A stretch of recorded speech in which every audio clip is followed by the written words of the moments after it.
සුබ දවසක් පුතේ හැම දරුවෙක්ටම මෙවර උසස් පෙළ විභාගය සඳහා සූදානම් වන ඔබ සඳහා ආර්ථික විද්‍යාව විෂය සම්බන්ධයෙන් ප්‍රශ්න පත්‍රයක් ඔබ හා සාකච්ඡා කිරීමටයි අපි මේ අවස්ථාව යොදා ගන්නේ. මම පළමුවෙන් කැමති යන්න පළවෙනි ප්‍රශ්නයට අපි අහලා තියෙනවා පහත දැක්වෙන ප්‍රකාශ අතුරින් සාර්වාර්ථික විද්‍යාවට අයත් යථානුරූපී ප්‍රකාශය කුමක්ද කියලා. එතකොට සාර්වාර්ථිකය කියලා අදහස් කරන අපි කියනවා සූක්ෂම සහ සාර්ව කියලා කොටස් දෙකකට බෙදෙන ආර්ථික විද්‍යාව. සූක්ෂම ආර්ථික විද්‍යාවට අපි සාකච්ඡා කරන්නේ ආර්ථිකයේ කුඩා කොටස් සම්බන්ධයෙන්. සාර්වාර්ථිකය අපි සාකච්ඡා කරන ආර්ථිකයේ සමස්ත විචාර සම්බන්ධයෙන්. ඒ වගේමයි යථානුරූපී ප්‍රකාශ වලදී අපි සාකච්ඡා කරන දරුවනේ ආර්ථිකයේ පවත්නා තත්ත්වයන් පිළිබඳව. අභිමතාන ප්‍රකාශ වලදී සාකච්ඡා කරන්නේ ආර්ථිකයේ පැවතිය යුතු තත්ත්වයන් පිළිබඳව. ඒතකොට මෙතනදී සාර්වාර්ථික විද්‍යාවට අයත් යථාන් ප්‍රකාශයක් අපෙන් අහනවා. පිළිතුරු අංක 1 දී අපිට කියනවා විකල්ප අතර තේරීම් කිරීම. තේරීම කියන්නේ පොතේ සූක්ෂම ආර්ථික විද්‍යාවට දාන ප්‍රකාශයක් නිසා අපිට මේ පිළිතුර ගන්න බෑ. පිළිතුරු අංක 2 දී කියනවා හිඟකම ඕනෑම ආර්ථික පද්ධතියක මුහුණ දෙන කේන්ද්‍රීය ආර්ථික ප්‍රශ්නයයි කියන හිඟකම කියලා අදහස් කරන්නේ සූක්ෂම ආර්ථික විද්‍යා ප්‍රකාශනයක්. තුනදී අපි කියනවා ප්‍රතිශීර්ෂ මූර්ත නිෂ්පාදනයේ වර්ධනය සුලින් ආර්ථික උද්‍යමයන් ලැබේ කියලා ප්‍රතිශීර්ෂ මූර්ත ආදායම අනුව අපි කියනවා සාර්වාර්ථික දාන ප්‍රකාශයක්. ඒ වගේමයි මේ ආර්ථිකයේ පවත්නා තත්ත්වයක්. එබැවින් මේ පිළිතුර අපිට ගන්න හැකියාවක් තියෙන නිවැරදි පිළිතුර විදියට. පිළිතුර අංක 4 දී කියනවා නිල ස්ථායීතාවය ඇති කිරීම. නිල ස්ථායීතාව අපි කතා කරන්නේ පුතේ සාර්වාර්ථික විද්‍යාවටද සහ අවසාන පිළිතුරේදී කියනවා 2020 වසරේ ශ්‍රී ලංකාවේ අත්කරත් ආර්ථික වෘද්ධිය සාර්ව ආර්ථික විද්‍යාවට පිළිතුරක්. එබැවින් නිවැරදි පිළිතුර අංක 3. අපි දෙවෙනි ප්‍රශ්නයට යමු වුණොත් අපෙන් අහනවා පහත දැක්වෙන දෑ අතරින් ප්‍රතිස්ථාපනය කළ හැකි සම්පතට උදාහරණයක් විදිහට.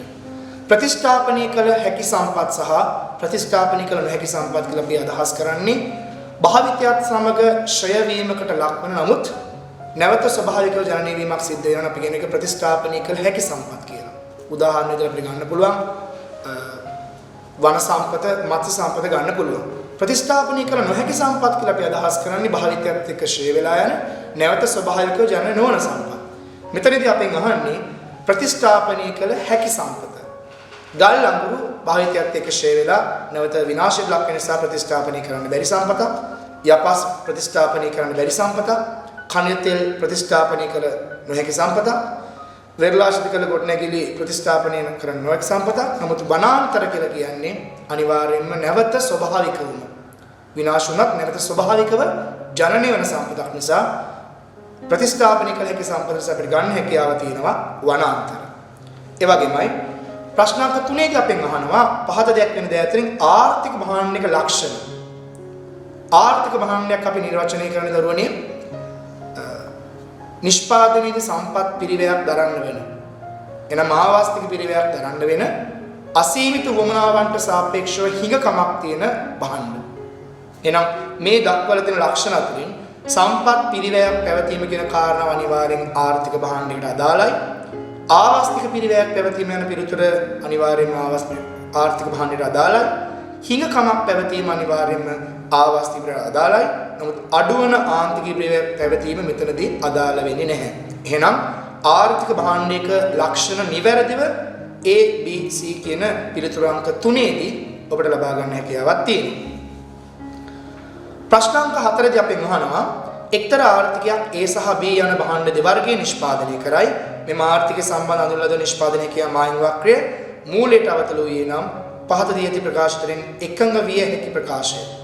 මූලයට අවතලයි කියන හැඩයක් ලබා දෙනකොට අපි දන්නවා ඒක වැඩෙන ආවාස්තික පිරිවැය තත්වයක් නිරූපණය කරන අවස්ථාව. වැඩෙන ආවාස්තික පිරිවැයක් නම් අපි අනිවාර්යෙන් දන්නවා පුතේ සම්පත් සමජාතීය නැහැ. ඒ වගේමයි එක් නිෂ්පාදනයක් සඳහා කාර්යක්ෂම වන සම්පත් තවත් නිෂ්පාදනයක් සඳහා එලෙසින්ම කාර්යක්ෂම වෙන්නේ නැහැ. එහෙනම් ඔය කාරණා දෙක සාක්ෂාත් කරන පිළිතුරක් තමයි අපි අනිවාර්යෙන්ම මූලයට අවතල නිෂ්පාදනය කියන මායිම් වක්‍රයෙන් බලාපොරොත්තු වෙන්න ඕන. මෙතනදී කියනවා A සහ B භාණ්ඩ නිෂ්පාදනය සඳහා භාවිත කරන සම්පත් සමජාතීය නම් දරුවනේ ස්ථාවර ආවස්තික පිරිවැයක් තමයි ඇති වෙන්නේ. A සහ A භාණ්ඩ නිෂ්පාදනයේ B භාණ්ඩ නිෂ්පාදනයට සම්පත් මාරු කරන්න පුළුවන් නම් අපි කියන දෙක ස්ථාවර ආවස්තික පිරිවැයක් කියනවා. A සහ B යන භාණ්ඩ වැඩි වෙන ඵල තත්වයක් ඇතිදී මෙතනදී වැඩි වෙන ඵල අදාළ වෙන්නේ නැහැ දරුවනේ. 4 ඒ සහ බියන භාණ්ඩ නිෂ්පාදනය කිරීමට සමාන තාක්ෂණයක් යොදා ගන්නවා කියන එක අපි නිෂ්පාදනය කියන මායම කෘතේ යොදා නොගන්න උපකල්පනයක්. සහ පස්වෙනි පිළිතුරේදී කියනවා ඒ භාණ්ඩ නිෂ්පාදා ගන්න සම්පත් B භාණ්ඩ නිෂ්පාදදාගත නොහැක. පිළිතුර අංක 5 තමයි අපිට ගන්න වෙන්නේ. හේතුව වැඩෙන ආවස්තික පිළිවෙලේදී අපි අදහස් කරන්නේ එක් භාණ්ඩයක් නිෂ්පාදනය කරන යොදා ගන්න සම්පත් තවත් භාණ්ඩයක් නිෂ්පාදනය කරන්න එලෙසින්ම යොදා ගන්න බැහැ කියන කාරණා. අපි ඊළඟට ප්‍රශ්නාංක 5ට යමුනොත් ප්‍රශ්නාංක 5දී අපෙන් අහනවා වෙළඳපොළ ආර්ථිකයකට වඩා මධ්‍යගතව සැලසුම් කළ ආර්ථික පද්ධතිය තුළ දක්නට ලැබෙන්නේ කියලා. එහෙනම් මෙතනදී ප්‍රශ්නේ නිවැරදිව තේරුම් ගත යුතුයි. වෙළඳපොළ ආර්ථිකයක ලක්ෂණයක් නොවේ මෙතනදී අපෙන් බලාපොරොත්තු වෙන්නේ අපෙන් අහන්නේ මධ්‍යගත සැලසුම් ආර්ථික පද්ධතියක ලක්ෂණය. මේ අනුව පිළිතුරු අංක 1 දී අපිට කියන පාරිභෝගික ස්වාධිපත්‍යයක් පැවතීම. පුතේ වෙළඳපොළ ආර්ථිකයක තමයි පාරිභෝගික ස්වාධිපත්‍යයක් පැවතිනේ නම් මධ්‍යගත සැලසුම් ආර්ථික පාරිභෝගික ස්වාධිපත්‍යයක් දක්නට නැහැ. පිළිතුරු අංක 2 දී කියනවා ආදායම් ව්‍යාප්තියේ සාධාරණත්වයක් පැවතීම. අනිවාර්යෙන් දරුවනේ මධ්‍යගත සැලසුම් ආර්ථිකයක් නම් වෙළඳපොළ ආර්ථිකයට සාපේක්ෂව ආදායම් ව්‍යාප්තියේ සාධාරණත්වයක් අපිට දකින්න හැකියාවක් තියෙනවා. පිළිතුරු අංක 2 නිවැරදි. පිළිතුරු අංක 3 දී අපිට නිෂ්පාදන කාර්යක්ෂමතාවය. නිෂ්පාදනයේ කාර්යක්ෂමතාවය මධ්‍යගතද නැත්නම් වෙළඳපොළද කියන කාරණාව මත තීරණය වෙන්නේ නැහැ. නිසා අපිට පිළිතුරු අංක 3 ගන්න හැකියාවක් නැහැ. පිළිතුරු අංක 4 තරංකාරීත්වයක් පැවතීම යනු ලක්ෂණයකට අපිට ගන්න බැරි කතාවක්. ඒ වගේමයි 5 දී අපිට කියනවා පෞද්ගලික ප්‍රතිලාභ සැලකිල්ලට ගැනීම. වෙළඳපොළ ආර්ථිකයකවත් සැලසුම්ගත ආර්ථිකයකවත් පෞද්ගලික ප්‍රතිලාභ සම්බන්ධයෙන් සැලකිලිමත් වීමක් ගැන අපි කතා කරන්නේ නැහැ. නම් නිවැරදි පිළිතුර අංක 2 ආදායම් ව්‍යාප්තියේ සාධාරණත්වය පැවතීම තමයි මධ්‍යගත සැලසුම් ආර්ථික පද්ධතියක ප්‍රධාන ලක්ෂණයක් වන්නේ. ප්‍රශ්නාංක 6 දී අපෙන් අහනවා ආර්ථික පද්ධතියක කාර්ය සාධනය මිනුම් කිරීමේදී යොදාගෙන නිර්ණායකයක් නොවන්නේ කියන කාරණා. එහෙනම් ආර්ථික නිදහස අනිවාර්යයෙන්ම අපි ගන්නපති ආර්ථික පද්ධතියේ කාර්ය සාධනය අගයන්න, මිල ස්ථායීතාව අනිවාර්යයෙන්ම අපි ගන්නවා ආර්ථික පද්ධතියේ කාර්ය සාධනය අගයන්න, ආර්ථික කාර්යක්ෂමතාවය අපි ගන්නවා, ආදායම් ව්‍යාප්තියේ සාධාරණත්වය අපි ගන්නවා. නමුත් අපි යහපාලනය ගන්නේ නැහැ ආර්ථික පද්ධතියක කාර්ය සාධනය මිනුම් කරන්න. මීට අමතරව අපි ගත්තොත් ආර්ථික පද්ධතියේ කාර්ය සාධනය අගයන්න අපිට ගන්න පුළුවන් පූර්ණ සේවා නියුක්තිය ගන්න පුළුවන්, පාරිසරික ගුණාත්මක භාවය ගන්න පුළුවන්, ආර්ථික වෘද්ධිය වගේ කරුණු ගන්න හැකියාවක් අපිට පුතේ පැහැදිලිවම තියෙනවා ආර්ථික පද්ධතියක කාර්ය සාධනය අගයන්න. අපි ප්‍රශ්නාංක 4 පුතේ යොමු වෙනවා නම් අපෙන් අහනවා පුද්ගලික ආදායම් 10%කින් ඉහළ යන විට X භාණ්ඩය සඳහා වූ ආදායම් නමිතාවය ඍණ 0.8ක් විය. මේ තත්ත්වයට අදාළ පුද්ගලයා X භාණ්ඩයේ ඉල්ලුම එකක 2500 සිට කොපමණ ප්‍රමාණයකින් වෙනස් කරයිද කියලා. එහෙනම් අපේ මේ ප්‍රශ්න පුතේ බලාපොරොත්තු වෙන්නේ ආදායම් ඉල්ලුම් නම්‍යතාවය සම්බන්ධයෙන් යම් ගැටලුවක්. එහෙනම් අපි දන්නවා ආදායම් ඉල්ලුම් නම්‍යතාවය වෙන සමීකරණ අපි ගත්තොත් ඩෙල්ටා QD ප්‍රතිශතය අපි බෙදනවා ඩෙල්ටා Y ප්‍රතිශතයෙන් අපිට ගන්න පුළුවන් ආදායම් ඉල්ලුම් නම්‍යතාවය. මේ ගානට අපිට දෙනවා පොතේ ආදායම් ඉල්ලුම් නම්‍යතාවය ඍණ 0.8ක් කියලා. එහෙනම් අපි ඍණ 0.8 සමාන කරනවා මේ ගානට අපිට කියන දරුවනේ පුද්ගලයාගේ ආදායම 10%කින් ඉහළ යනවා කියන කාරණා. එහෙනම් අපි ආදායමේ වෙනස 10% පහළට ගන්නවා. එහෙනම් ඩෙල්ටා QD වල ප්‍රතිශතයට සහයකට ගණනය කිරීමක් කරන්න තියෙනවා. එහෙනම් අපි ඩෙල්ටා QD තනි කර ගන්නවා 0.8 වැඩි කරනවා 10% අගයෙන්. එහෙනම් ඩෙල්ටා QD වල වෙනස එනවා අපිට 8ක් කියලා. එහෙනම් අපිට දුන්න පුතේ අගය ඉල්ලුම් ප්‍රමාණය 2500යි. 2500 සිට 108ක ප්‍රතිශතයක් තමයි අනිවාර්යෙන්ම ඉල්ලුම් ප්‍රමාණය වෙනස් වෙන්නේ. නම් අපි ගණනය කරලා බලුවොත් 2500කට 108ක් අපිට අගය ලැබෙනවා පුතේ එකක 200ක් කියලා.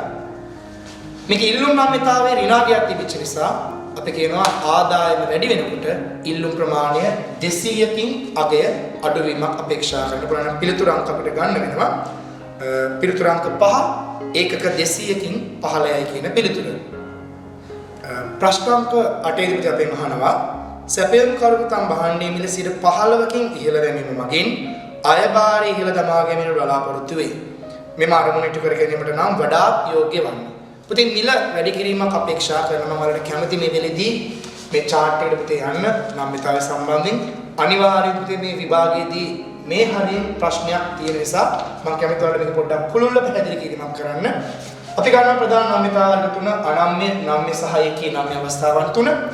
මේ අනම්‍ය අවස්ථාවක මිල වැඩිවීමක් වෙනවා නම් අනිවාර්යයෙන්ම අයභාරයක් ඉහළ යාමක් වැඩි වීමක් අපේක්ෂා කරන්න පුළුවන්. අනම්‍ය භාණ්ඩික මිල අඩුවීමක් සිදු වෙනවා නම් අනිවාර්යයෙන්ම තේ අයභාරය අඩුවීමක් අපේක්ෂා කරන්න පුළුවන්. ඒ වගේම නම්‍ය අවස්ථාවක මිල වැඩිවීමක් වුණොත් අයභාරය පහළ යාමක් සහ නම්‍ය අවස්ථාවක මිල පහළ යාමක් සිදු වුණොත් අයභාරය ඉහළ යාමක් අපේක්ෂා කරන්න පුළුවන්. එතකොට ඒකේ නම්‍ය අවස්ථාවක් නම් අපි දන්නවා අපිට මිල ඉහළ ගියත් පහළ ගියත් අයභාරයේ වෙනසක් වෙන්නේ නැහැ, වෙනස් වීමක් උද සිද්ධ වෙන්නේ නැහැ. එහෙනම් මේ ප්‍රශ්نين අපෙන් අහන්නේ මිල 15%කින් ඉහළ දැමීම වගින් අයභාරයක් ඉහළ ළමා ගන්න අපේක්ෂා කරනවා නම් මිල ඉහළ යාමත් එක්ක අයභාරයක් ඉහළ යන්න තියෙන එකම අවස්ථාව අනම්‍ය අවස්ථාවක මිල වැඩි කිරීමක් පමණයි. එහෙනම් අනම්‍ය ඉල්ලුමක් පවතින අවස්ථාවක මිල ඉහළ යනවා නම් අයභාරයේ ඉහළ යාමක් අපිට අපේක්ෂා කරන්න පුළුවන්. එහෙනම් අපි කියනවා අනම්‍ය කියන්නේ මිලුණු නමිතාවයකට වඩා අඩු අවස්ථාවක්. එහෙනම් පිළිතුර අංක පුතේ 1 බවටයි පත් වෙන්න අවශ්‍යයි. ප්‍රශ්නාංක 9 දී අපෙන් අහනවා එක්තරා භාණ්ඩයක ඉල්ලුම් හා සැපයුම් සමීකරණ පහක් දැක්වේ QD සමානයි 90ක් ඍණ 3යි P QS සමානයි ඍණ 10ක් ධන 2යි P. මේ භාණ්ඩය මත රුපියල් 25ක අවම මිලක් පනවා අධි සැපයුම් ප්‍රමාණය රජය විසින් මිලදී ගැනීමට තීරණය කර ඇත. මේ ප්‍රතිපත්තියෙන් පසු නිෂ්පාදන අතිරික්තය හා සමාසුබ සාධන රැතුන බලපෑම නිවැරදිව දැක්වෙන පිළිතුර.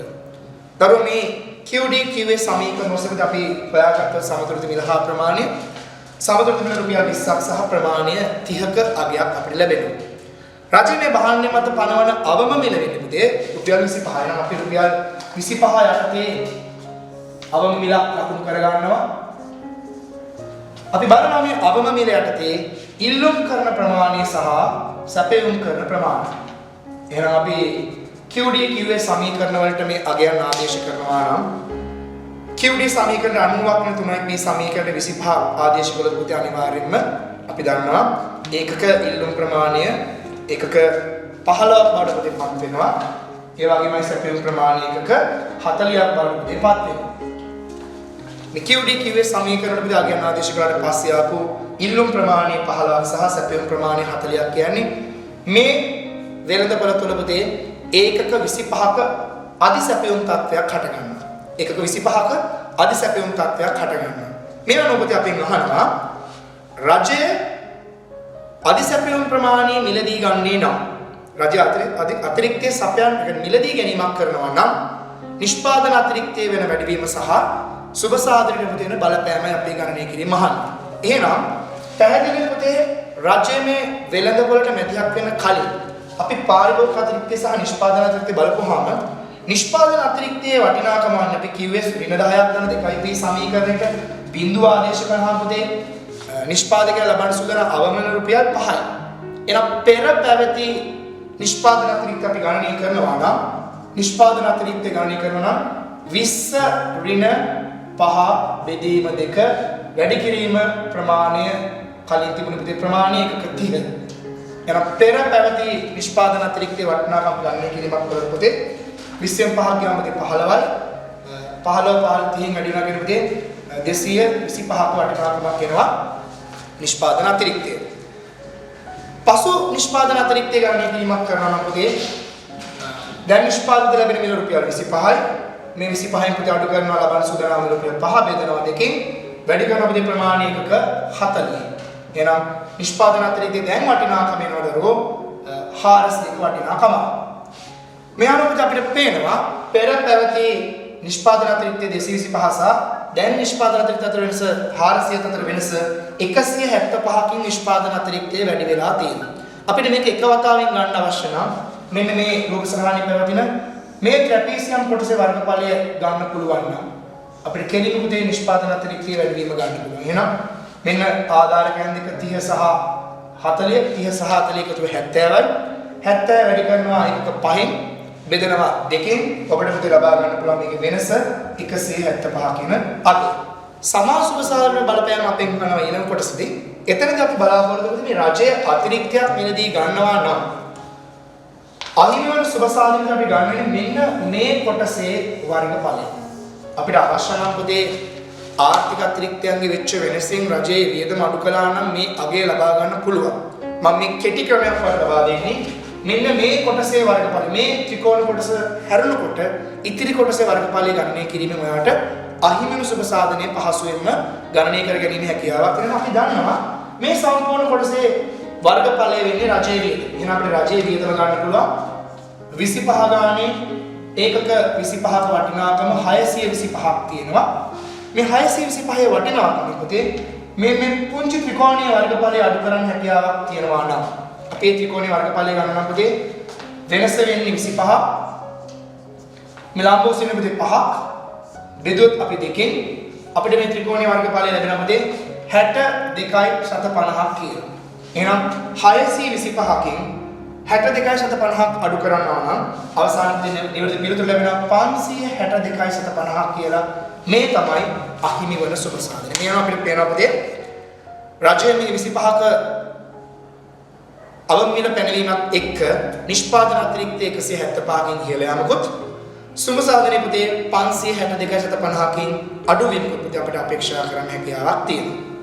ප්‍රශ්නාංක 10න් පුතේ අපෙන් අහනවා අවමමිල ප්‍රතිපත්තිය අර්ථවත් කර ගැනීම සඳහා ගත හැකි ක්‍රියාමාර්ගයක් නොවන. අපි දන්න දරුවෝ අවමමිල ප්‍රතිපත්තියක් ක්‍රියාත්මක කළාම වෙළඳ පොලේ පවතින මිලට වඩා ඉහළ මිලක් පනවන නිසා අනිවාර්යයෙන්ම තේ ඉල්ලුම අඩු වෙලා සැපයුම වැඩි වීමක් අපේක්ෂා කරන්න පුළුවන්. කියන්නේ වෙළඳ පොලේ අධි සැපයුම් තත්ත්වයක් අපේක්ෂා කරන්න පුළුවන්. මේ වෙනකොට මේ රජයේ මේ අවමිලක් පැනවීමේ මූලික පරමාර්ථය වන නිෂ්පාදකයා දිරිගැන්වීම. නැත්නම් නිෂ්පාදකයා ශක්තිමත් කිරීම කියන අරමුණ ඉටු කරගන්න රජයට වෙනත් ක්‍රියාමාර්ග ගන්න හැකියාවක් තියෙනවා. අපි නම් අහන්නේ එහෙම ගන්න බැරි ක්‍රියාමාර්ග මොකක්ද කියලා. එහෙනම් පිළිතුරක් එක කියනවා නිෂ්පාදකයන්ට සහන ආධාර ලබා දී. අපි සාමාන්‍ය පුතේ අවම මිල ප්‍රතිපත්තියක් ඇතුළේ පුතේ සහන ආධාර ලබා දීමක් අපේක්ෂා කරන්නේ නැහැ. එහෙනම් මේ පිළිතුර අපිට ගන්න හැකියාවක් නැහැ. නමුත් පිළිතුරක් දෙක අතිරික්තය ගබඩා කරන්න අපිට පුළුවන්. අතුරු නිෂ්පාදනයක් කරන්න පුතේ අනිවාර්යෙන් පුළුවන් අපිට. අතිරික්ත ඉල්ලුම් ප්‍රවර්ධනයක් පුතේ කරන්න පුළුවන්. නැත්නම් පවත්නා ඉල්ලුම් පුතේ ප්‍රවර්ධනය කරන්න පුළුවන්. එහෙම නැත්නම් පුතේ අපිට අපනයනය කරන්න පුළුවන්. එහෙනම් මෙතනදී අවම ප්‍රතිපත්තියක් අර්ථවත් කරන්න ගන්න බැරි ක්‍රියාමාර්ගය වෙන්නේ පිළිතුර අංක 1 නිෂ්පාදකයන්ට සහන ආධාර ලබා දීම. ප්‍රශ්න අංක 11 පුතේ අපි යමු වුණොත් සාමාන්‍ය ඉල්ලුම් හා සැපයුම් තත්ත්වයන් පවතින භාණ්ඩයක නිෂ්පාදන බද්දක් පැන විට වෙළඳපොලේ ඇති වෙන වෙනස් වීම පුතේ පැහැදිලිව අපෙන් අහනවා. අනිවාර්යයෙන් පුතේ රජය කිසියම් භාණ්ඩයක් මත බද්දක් පනවනවා නම් අනිවාර්යයෙන් පුතේ පාරිභෝගික අතිරික්තය අඩුවීමක් අපේක්ෂා කරන්න පුළුවන්. ඒ වගේමයි නිෂ්පාදන අතිරික්තයක් පුතේ අඩුවීමක් අපේක්ෂා කරන්න පුළුවන්. ඒ වගේමයි පුතේ සමාජයට අහිමි වන සුබ සාධනයක් අපේක්ෂා කරන්න පුළුවන්. එහෙනම් නිවැරදි පිළිතුර විදිහට අපි ගන්න වෙන්නේ පාරිභෝගික අතිරික්තය අඩුවේ, නිෂ්පාදන අතිරික්තය අඩුවේ සහ සමා සුබ සාධනය අඩුවේ කියන නිවැරදි පිළිතුර අංක 4. අපි ප්‍රශ්නාංක 12ට යමු වෙනවා. මම පෙර ඔබ සඳහා පුංචි chart එකක් ඇන්දේ. chart එකකින් අපිට මේ පිළිතුර ගන්න හැකියාවක් තියෙනවා. අපිට පුතේ භාණ්ඩ 4ක් දක්වලා මේකේ මිලේලුම් නම්‍යතාවයන් දක්වලා තියෙනවා. අපි මේ ප්‍රශ්නේ අහන්නේ ඉහත වගුවේ ඇති භාණ්ඩ මත 2%කින් මිල අඩුවීමක් සිදු වුණොත්. එහෙම නැත්නම් භාණ්ඩ වල මිල 2%කින් අඩුවීමක් සිදු වුණොත් අලෙවි ආදායම වැඩිවීමක් අපේක්ෂා කරන්න. පුතේ නම් මෙතනදී ඔයා පැහැදිලිව තේරුම් ගන්න ඕන.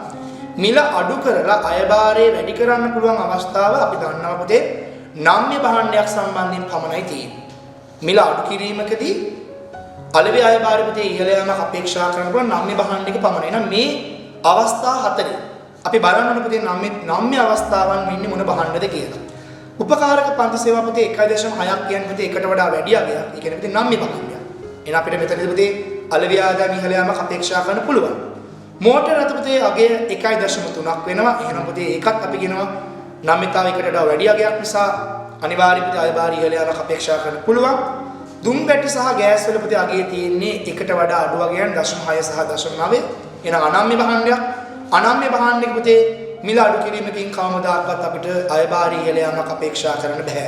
එහෙනම් නිවැරදි පිළිතුර පුතේ උපකාරක පන්ති සේවා සහ මෝටර රථ කියන පුතේ පිළිතුර අංක අපිට 4 තමයි පුතේ ගන්න සිද්ධ වෙන්නේ. ප්‍රශ්නාංක 13 පුතේ අපෙන් අහනවා කෘෂි කාර්මික භාණ්ඩවල මිල ස්ථායීකරණය සඳහා රජයක් විසින් ගලවන ප්‍රතිපත්ති ක්‍රියාමාර්ගයක් නොවන.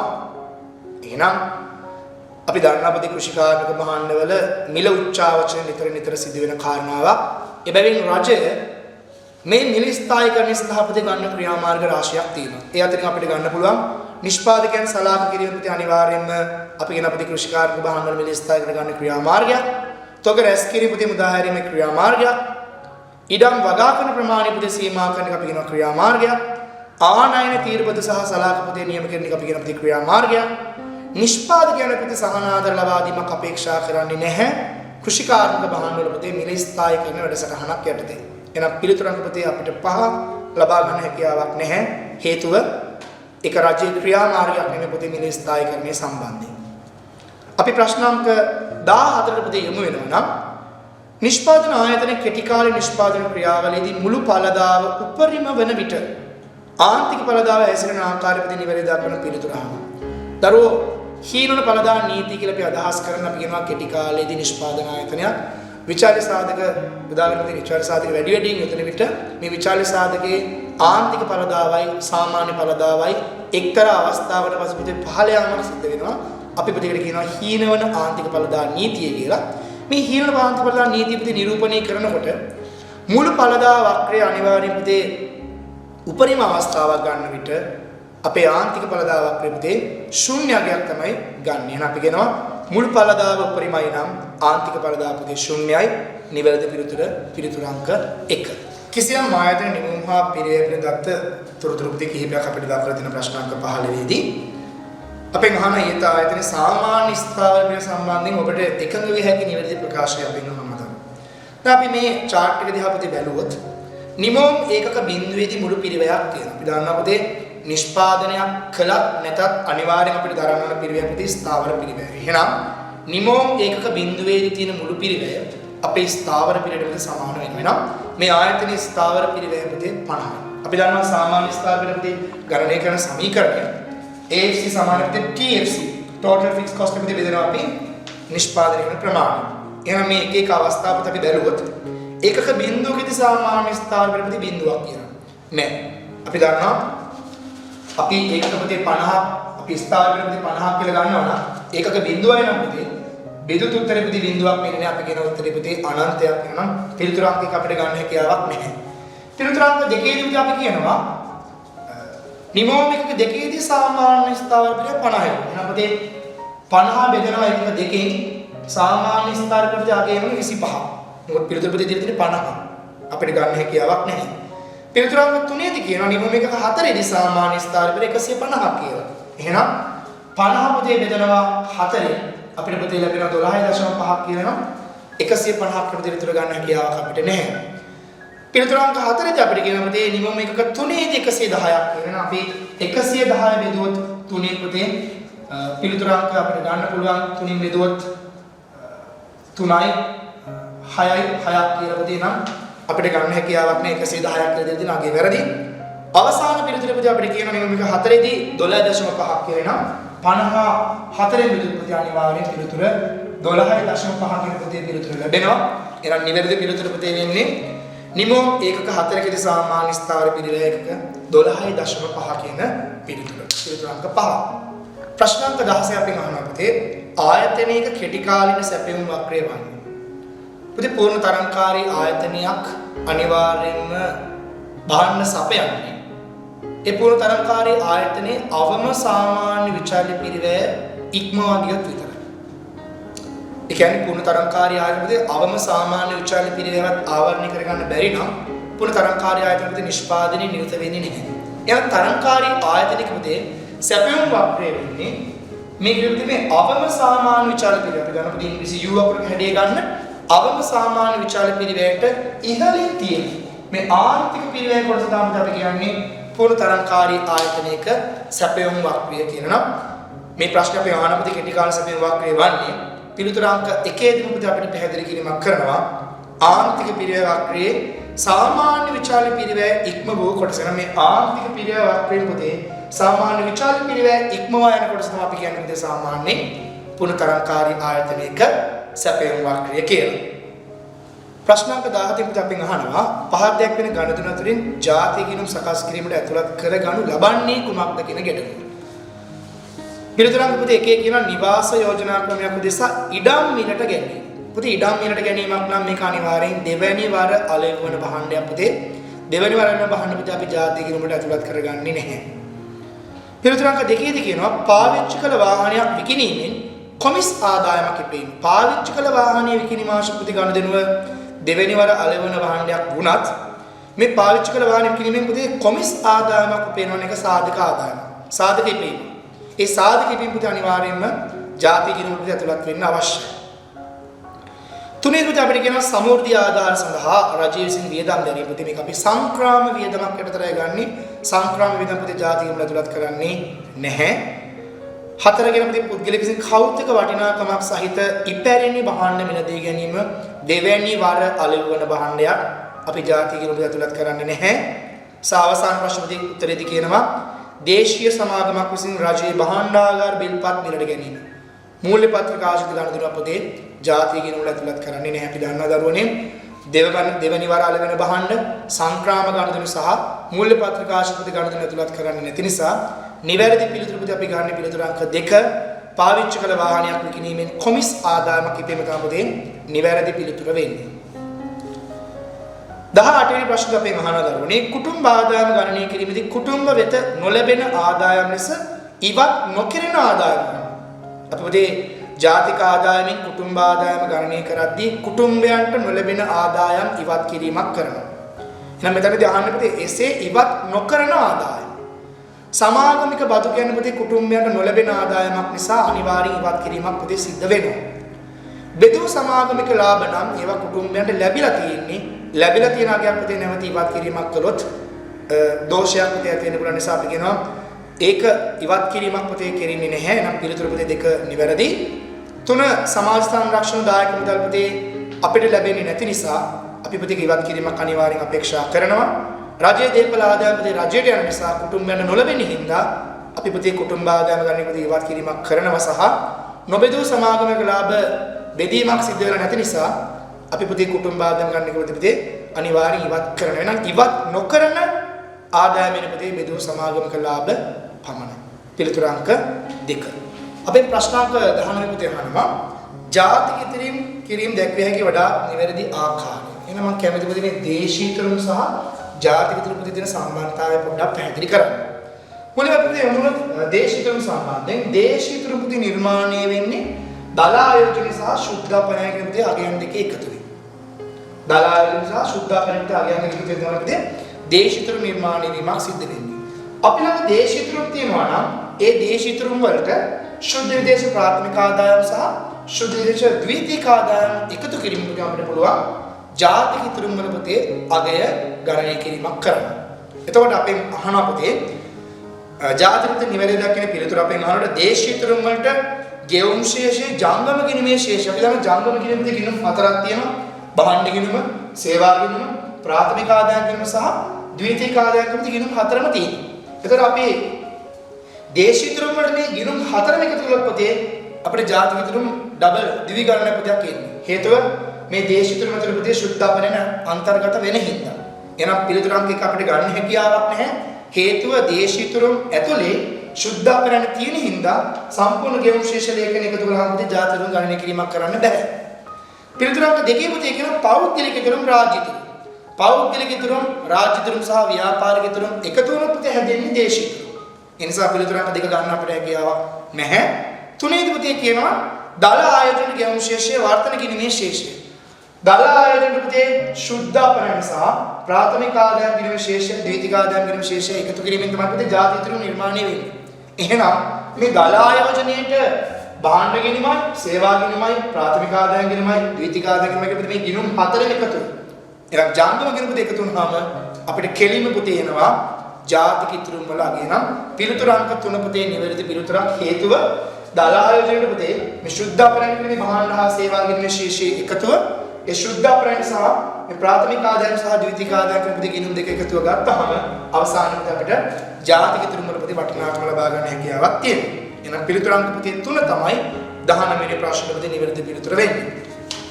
ප්‍රශ්න අංක පුතේ 21 අපෙන් අහනවා කිසියම් කල්පිත ආර්ථික වැයකලගේ ආදායම් ඉහළ යාමකදී සාමාන්‍ය පාරිභෝජන න්‍යාය සහ සාමාන්‍ය ඉතුරුම් න්‍යාය පුතේ වෙනස මොකක්ද වෙන්නේ කියලා. අපි පුතේ මේ ප්‍රශ්න දෙමුණත් මම කැමතියි මේකේ මොකද සාමාන්‍ය විභාග ප්‍රශ්න පත්‍රෙ විදිහට ගොඩක් ප්‍රශ්න අහපු තැන MP समान डेल्टा C බෙදීම डेल्टा y MPS සමාන डेल्टा S බෙදීම डेल्टा y AP සමාන C බෙදීම y සහ APS සමාන S බෙදීම y මේ අගයන් වලදී මේ MPC සහ MPS වල අගය ආදායමේ වෙනසට පුතේ කිසිම බලපෑමක් කරන්නේ නැහැ. ඒ කියන්නේ ආදායම ඉහළ ගියත් පහළ ගියත් MPC MPS වල පුතේ අගය වෙනසක් අපිට බලාපොරොත්තු වෙන්න බෑ. නමුත් ආදායම ඉහළ යාමක් සිද්ධ වෙන අනිවාර්යයෙන් පුතේ APC වල අගය පහළ යාමක් සහ ආදායම ඉහළ යාමකදී APS වල අගය පහළ යාමක් අපිට අපේක්ෂා කරන්න පුළුවන් නේද? වැරකලක ආදායම පුතේ ඉහළ යාමක් සිද්ධ වෙනවා නම් අනිවාර්යයෙන්ම APC වල අගය පහළ යාමක් සහ APS වල අගය පුතේ ඉහළ යාමක් අපේක්ෂා කරන්න පුළුවන්. නිවැරදි පිළිතුර පුතේ පිළිතුර අංක 4ක්. ප්‍රශ්නාංක 26 කියපේ අපෙන් අහනවා ආණ්ඩුවේ ආර්ථික කටයුතු නැමැති කල්පිත සරල ආර්ථික එක්තරා වර්ෂයක පාරිභෝජිකත්වය C සමානයි 17.6 YD වේ. ඊළඟ වර්ෂයේ පාරිභෝජිකත්වය C සමානයි 1250.75 YD ලෙස වෙනස් වී නම් ආර්ථිකයේ සමතුලිත නියම මට්ටම වැඩි වන්නේ. මෙතනදී පුතේ අපිට ස්වායත්ත විචාරයේ වෙනස් වීමක් විතරක් නෙවෙයි පුතේ දීලා තියෙන දරුවා අපිට ස්වාධීන වියදමේ වෙනස් වීමක් පුතේ දීලා තියෙන. කියන්නේ අන්තක්ඛණ්ඩයේ වෙනස් වීමක් පුතේ දීලා තියෙනවා. එහෙනම් මම කරන්න පුතේ මේ ගණනය කිරීමේදී මම y සමානයි මේ c පාරිභෝෂිතේ විතරක් පුතේ ගණනය කිරීමකට භාජනය කරලා y සමානයි 10.6 yd 0.6 yd පුතේ මෙහාට එනකොට 0.4 yd බවට පිටපත් වෙනවා. නැත්නම් 0.4 yd පුතේ 10න් බෙදපුවාම උත්තරේ 2500ක් වෙනවා පුතේ. y සමානයි c සමානයි 17.6 yd සමීකරණය. මේ සමීකරණ 1250.75 yd වෙනවා නම් 0.75 yd පුතේ මෙහා පැත්තට එනවා. එහෙනම් y වලින් 0.75 yd පුතේ අඩු වුණාම 0.25 yd. එහෙනම් 0.25 1250 පුතේ බෙදනවා නම් පිළිතුර 5000ක් ලැබෙනවා. එහෙනම් පෙර පැවති සමතුලිතය 2500 නම් දැන් සමතුලිතය පුතේ 5000යි නම් මේ දෙක අතර වෙනස 2500ක පුතේ වෙනසක් තියෙනවා. එහෙනම් අපිට ගන්න වෙන නිවැරදි පිළිතුර විදියට පිළිතුර අංක 3 2500 කියන පිළිතුරයි. අපි මෙතන ප්‍රශ්නාංක 22 දී අහනවා එක්තරා ආර්ථික සමහර වියදම් රේඛාව දකුණට විතැන්වියගේ ආකාර දෙකක් පහත දැක්වේ කියලා. එහෙනම් අපිට මේ රේඛාවන් දක්වලා තියෙනවා. ඉහත දැක්වෙන පරිදි E රේඛාව E1 දක්වා. එහෙනම් E රේඛාව පුතේ E1 දක්වා හෝ E2 දක්වා. එහෙනම් E රේඛාව E2 දක්වා විතැන්වීමට බලපෑකි හේතු පුතේ නිවැරදිව පෙන්වන්න අපිට දක්වලා තියෙනවා. එහෙනම් අපි දන්නවා පුතේ E රේඛාව E1 දක්වා වෙනස් කරගෙන සමාන්තරව පුතේ පහළට යනවා කියන්නේ සමහර වියදමේ පහළ යාමක් තමයි පුතේ අපේක්ෂා කරන්න පුළුවන්. ඒ වගේමයි E රේඛාව පුතේ E2 දක්වා විහිදෙලා පුතේ පහළට විතැන්වීමක් අපේක්ෂා කරනවා නම් එක්කෝ ස්වාධීන පාරිභෝජන න්‍යාය පහළ යාමක් එහෙම නැත්නම් පුතේ ස්වාධීන ඉතුරු න්‍යාය සමාන ආර්ථික පාරිභෝජන න්‍යායේ පහළ යාමක් හෝ ආර්ථික ඉතුරු න්‍යායේ ඉහළ යාමක් අපිට අපේක්ෂා කරන්න පුළුවන්. එහෙනම් පිළිතුරු අංක 1 කියන අපිට ස්වාධීන බදු වැඩිවීම. බදු වැඩිවීම නම් අපිට අනිවාර්යයෙන්ම සමාහාරයෙන් පුතේ පහළ වෙන අපේක්ෂා කරන්න පුළුවන්. නමුත් ආර්ථික ඉතුරු න්‍යාය අඩුවීමක් නේ පුතේ වැඩිවීමක් තමයි මෙතනදී අපේක්ෂා කරන්න වෙන්නේ. පිළිතුරු අංක 2 දී පුතේ අපිට කියනවා ස්වාධීන බදු වැඩිවීම. බදු වැඩිවීමදී අනිවාර්යයෙන් පුතේ සමාහාරයෙන් පහළ යාමක් අපේක්ෂා කරන්න පුළුවන්. ආර්ථික ඉතුරු න්‍යාය පුතේ වැඩි වෙනවා නම් අනිවාර්යයෙන් පුතේ E රේඛාව E2 දක්වා පහළට පුතේ විතැන්වීමක් එකම ලක්ෂයෙන් පුතේ බලාපොරොත්තු වෙන්න පුළුවන්. ඒ වගේමයි එනම් පිළිතුරු අංක දෙක අපිට නිවැරදි පිළිතුරු ගන්න හැකියාවක් තියෙනවා. රාජ්‍යයේ මිලදීගෙන් වැඩිවීමක් නම් පුතේ සමහරින් ඉහළට යාමක් බලාපොරොත්තු වෙනවා. නම් පිළිතුරු අංක 3 ගන්න හැකියාවක් නැහැ. පිළිතුරු අංක 4 පුතේ අපිට කියන්නේ රාජ්‍යයේ මිලදීගෙන් වැඩිවීම පුතේ අපිට අපේක්ෂා කරන්න බෑ. සමහරින් පුතේ අඩුවීමක් වැරදි. ආයෝජන පුතේ වැඩිවීමක් සමහරින් පුතේ වැඩි වෙන්නයි බලපාන්නේ නම් පිළිතුරු අංක 2 තමයි නිවැරදි පිළිතුර. ස්වාධීන බදු වැඩිවීම පුතේ E රේඛාව E1 දක්වාත් ආර්ථික ඉතුරු න්‍යාය පුතේ වැඩිවීම E රේඛාව E2 දක්වාත් පුතේ විතැන්වීමක් අපේක්ෂා කරන්න පුළුවන්. අපේ ප්‍රශ්නාංක පුතේ 23 අහනවා කල්පිත ආර්ථිකයක නාමික දලදේශීය නිෂ්පාදිතය වර්ධන වේගය 15.8ක්ද උද්දමන අනුපාතයක සිට 8ක්ද ජනගහන වර්ධන අනුපාතය 2.1ක්ද සිතන්න. මේ ආර්ථිකයේ මූර්ත ඒක පුද්ගල දලදේශීය නිෂ්පාදිතයේ වර්ධන වේගය පුතේ අපෙන් අහනවා. එහෙනම් අපෙන් අහන පුතේ ප්‍රශ්නය ඇවිල්ලා මූර්ත ඒක පුද්ගල දලදේශීය නිෂ්පාදිතය නම් අපි මුලින්ම පුතේ අපේ නාමික වටිනාකම මූර්ත වටිනාකම පුතේ පරිවර්තනය කරගන්න ඕන. එහෙනම් නාමික නිෂ්පාදනයේ පුතේ වර්ධන අපිට දීලා තියෙනවා 15.8ක්. එහෙනම් මේ 15.8 පුතේ අපි උද්දමනීය අඩු කිරීමක් කරනවා. අපිට දුන්න පුතේ උද්දමනීය 8ක් කියලා. උද්දමනීය පුතේ 8ක් අඩු වෙනවා නම් අපිට පුතේ පිළිතුර ලැබෙනවා 7.8ක් කියලා. අපි පුතේ මේ ආපු මූර්ත දලදේශීය නිෂ්පාදිතයෙන් ජනගහන වර්ධන අනුපාතය අපිට පුතේ දීලා තියෙනවා 2.1ක් කියලා. මේ 2.1 පුතේ ඉවත් කළොත් අපිට ලැබෙනවා අගය 5.7ක් කියලා.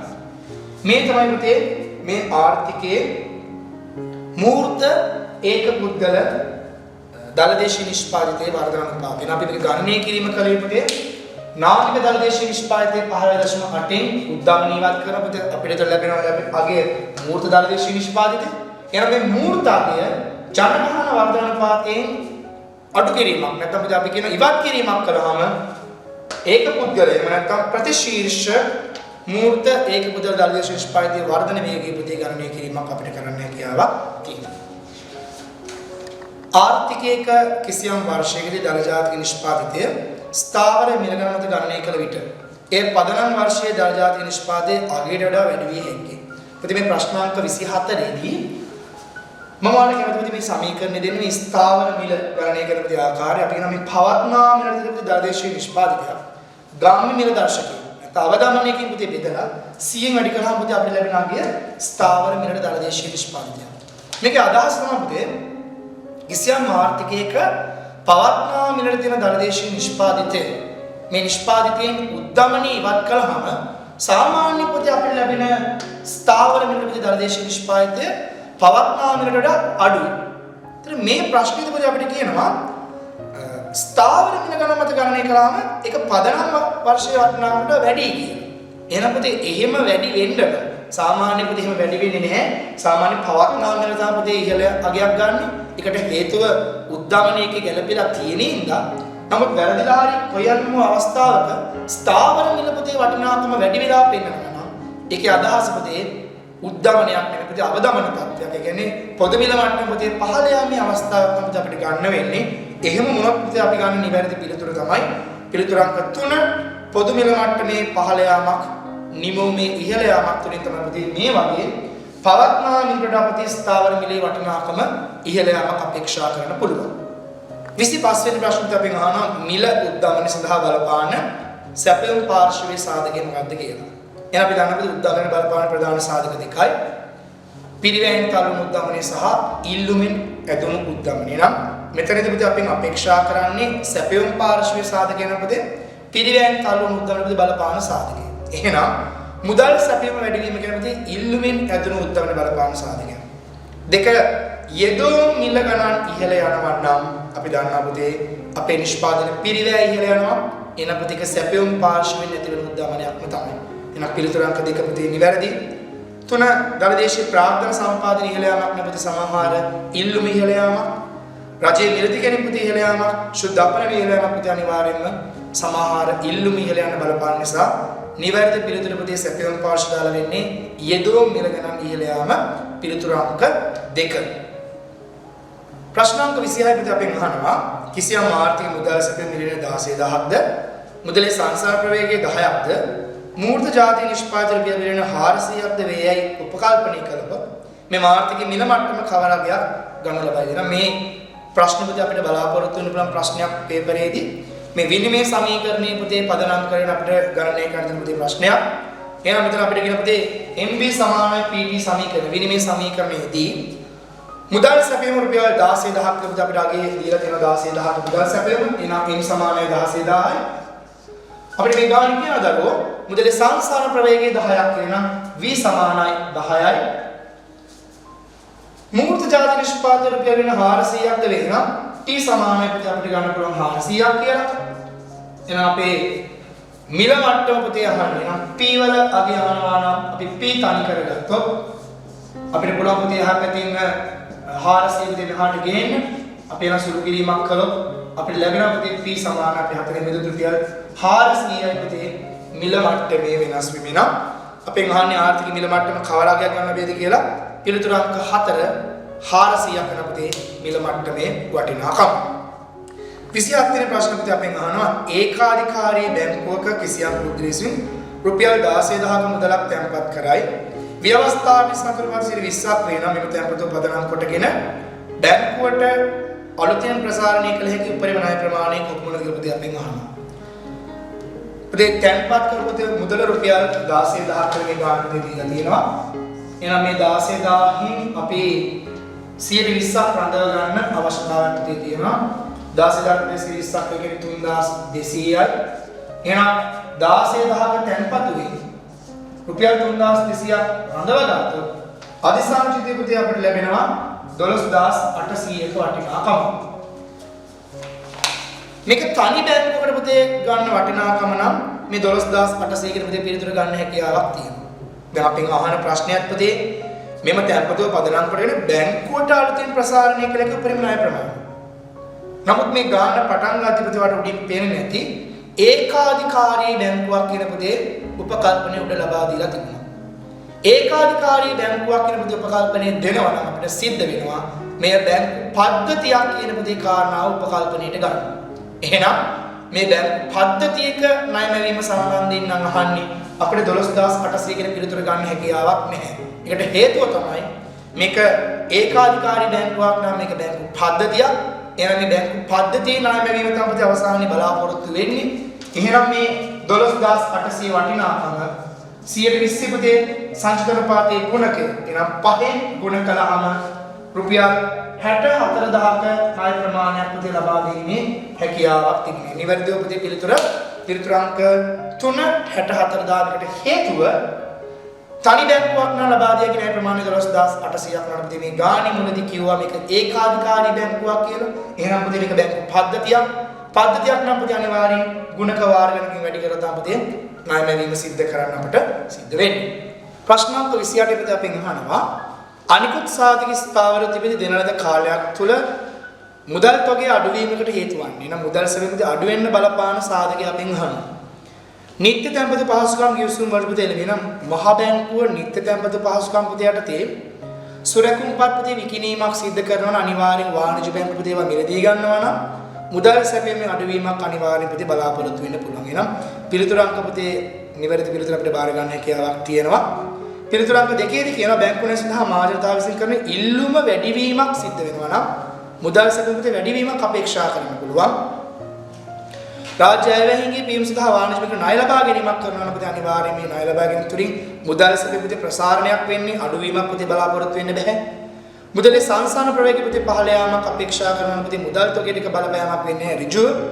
මහ බැංකුව සංචිත අනුපාතයේ පහළ දැමීමක් තුළ පුතේ මුදල් සැපීම ඉහළ යාමක් තමයි අපේක්ෂා කරන්න පුළුවන්. එහෙනම් නිවැරදි පිළිතුර පුතේ පිළිතුර අංක 1 නිත්‍ය තැන්පතු පහසුකම් ගිවිසුම් වල පුතේ එළඹෙනවා නම් අනිවාර්යයෙන්ම මුදල් සැපයීමේ අඩුවීමක් මුදල් තොගේ අඩුවීමක් පුතේ අපේක්ෂා කරන්න පුළුවන්. ප්‍රශ්නාංක 29 ප්‍රසාරණාත්මක රාජ්‍ය මූල්‍ය ප්‍රතිපත්තියක ප්‍රධාන ලක්ෂණයක් වන්නේ. පුතේ අපි කියනවා ප්‍රසාරණාත්මක රාජ්‍ය මූල්‍ය ප්‍රතිපත්තියක් නම් අනිවාර්යයෙන්ම රජයේ වියදම ඉහළ යාමක් යන්න ඕන. ඒ වගේම රජයේ බදු කපා හැරීමක් සිද්ධ වෙන්න ඕන.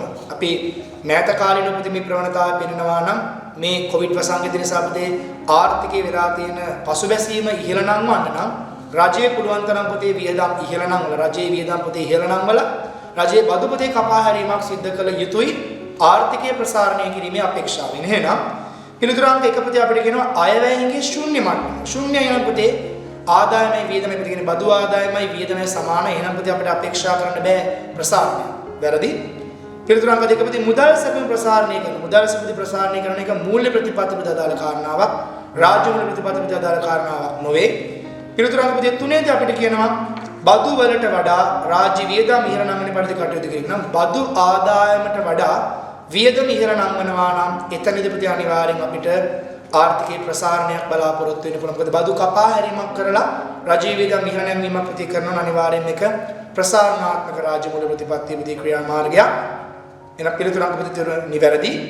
4 රජයේ වියදම බදු ඉහළ නැංවීමක් නම් පුතේ අනිවාර්යෙන් මේක සංකෝචනයක් පුතේ සිද්ධ වෙන පුතේ බදු ඉහළ නංවනවා නම් වියදම වලට ඒක සංකෝචනාත්මක ආර්ථික ප්‍රතිපත්තියක්. අතිරික්ත ආය ප්‍රතිපත්තියක් නම් පුතේ එතනදිත් වෙන්නේ බදු ආදායම වැඩි අතිරික්ත යන පොතේ එතනදී ප්‍රසාරණාත්මක බලපෑමක් අපේක්ෂා කරන්න බෑ. පිළිතුර අංක 3 තාපදී නිවැරදි පිළිතුර බදු වලට වඩා රාජ්‍ය වියදම් ඉහළ නැගිට පරිදි කටයුතු කිරීම තමයි ප්‍රසාරණාත්මක රාජ්‍ය ප්‍රතිපත්ති පිටි ලක්ෂණය වෙන්නේ. ප්‍රශ්නාංක 30ට අපි යමු වුණොත් ප්‍රසාරණාත්මක මූල්‍ය හා රාජ්‍ය ප්‍රතිපත්ති ක්‍රියාමාර්ග සඳහා උදාහරණ වන්නේ කියන විදිහ අපෙන් ප්‍රශ්නයක් අහනවා. එහෙනම් ව්‍යවස්ථාපිත සංකල්පාධිපති වැඩි කළොත් අනිවාර්යෙන් සංකෝචනයක් ප්‍රති බලාපොරොත්තු වෙනවා. ඒක ප්‍රසාරණාත්මක වෙන්න බෑ. එහෙනම් පිළිතුරක් එක ගන්න හැකියාවක් නැහැ.